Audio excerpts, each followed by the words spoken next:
And this question regards mistakes. So that being the case, it should probably be directed to Mr. Munger.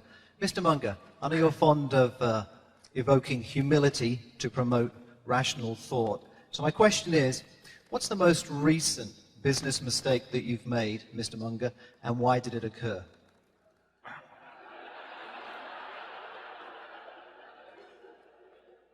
I'm going to take notes on this one.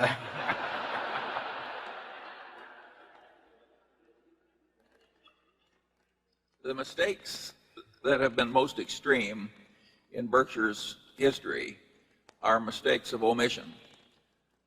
They don't show up in our figures.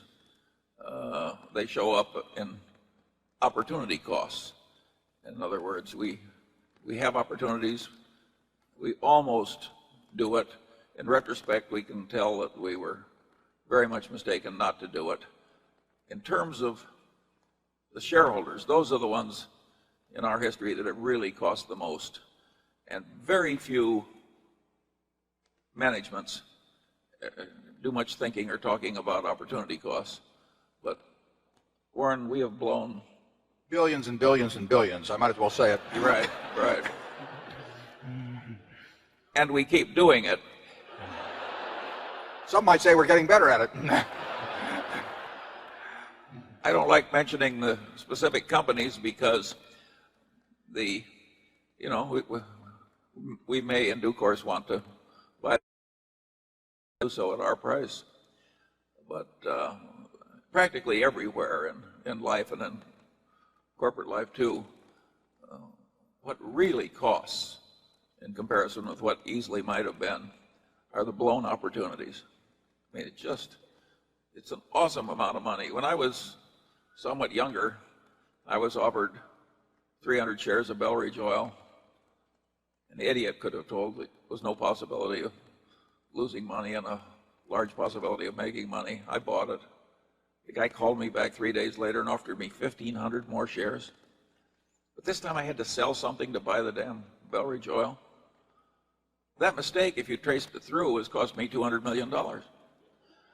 And it was all because I had to go to a slight inconvenience and sell something.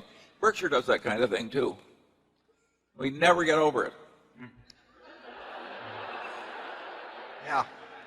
I might add that when we speak of errors of omission, of which we've had plenty, and some very big ones, we don't mean not buying some stock where a friend runs it or we know the name and it went from 1 to 100. That doesn't mean anything. We only regard errors as being things that are within our circle of competence. So if somebody knows how to make money in cocoa beans, or they know how to make money in a software company or anything, and we miss that, that is not an error as far as we're concerned. What's an error is when it's something we understand and we stand there and stare at it and we don't do anything. Or worse yet, what really gets me is when we do something very small with it. We do an eyedropper's worth of it, when we could do it very big. Charlie refers to that elegantly when I do that sort of thing as when I'm sucking my thumb. And they're really, I mean, we have been thumb suckers at times with businesses that we understood well. And it may have been because we started buying and the price moved up a little, and we waited around hoping we would get more at the price we originally started. There can be a lot of things. But those are huge mistakes. Conventional accounting, of course, does not pick those up at all, but they're in our scorebook.